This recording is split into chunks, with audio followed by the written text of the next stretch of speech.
پہلا حق جو امت پر نبی پاک علیہ الصلوۃ والسلام کا ہے وہ ایمان بالرسول ہے، یعنی نبی پاک علیہ الصلوۃ والسلام پر ایمان لایا جائے۔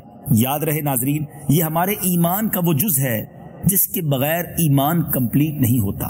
کوئی ساری زندگی لا الہ الا اللہ کہتا رہے، وہ مسلمان نہیں ہوگا جب تک محمد الرسول اللہ صلی اللہ تعالی علیہ وسلم دل کی تصدیق کے ساتھ نہ کہے، یعنی نبی پاک کو اللہ کا نبی بھی مانے اور آخری نبی بھی مانے، دل کی گہرائیوں سے ان پر ایمان لائے۔ بہت سارے لوگ اللہ کو ایک مانتے ہیں، مسلمان نہیں ہیں۔ جب تک ہمارے آقا پر ایمان نہ لائیں ایمان کمپلیٹ نہیں ہوتا۔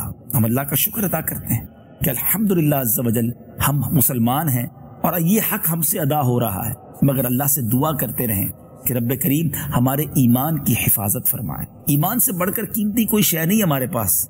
تو ناظرین، جب دنیا میں کوئی قیمتی شے ہوتی ہے ہم اس کی حفاظت کی فکر کرتے ہیں نا، بتائیے ایمان کی حفاظت کی ہم کیا فکر کر رہے ہیں؟ ایمان کی حفاظت کی فکر یہ ہے کہ سب سے پہلے تو بندہ اپنی دعاؤں میں اپنے رب عز و جل سے ایمان کی حفاظت مانگا کرے، اور یہ طریقہ بھی ہمیں نبی پاک علیہ الصلوۃ والسلام نے سکھایا۔ پیارے آقا علیہ الصلوۃ والسلام یہ دعا کیا کرتے، یا مقلب القلوب ثبت قلبی علی دینک، اے دلوں کو پھیرنے والے میرے دل کو اپنے دین پر ثابت قدمی عطا فرما۔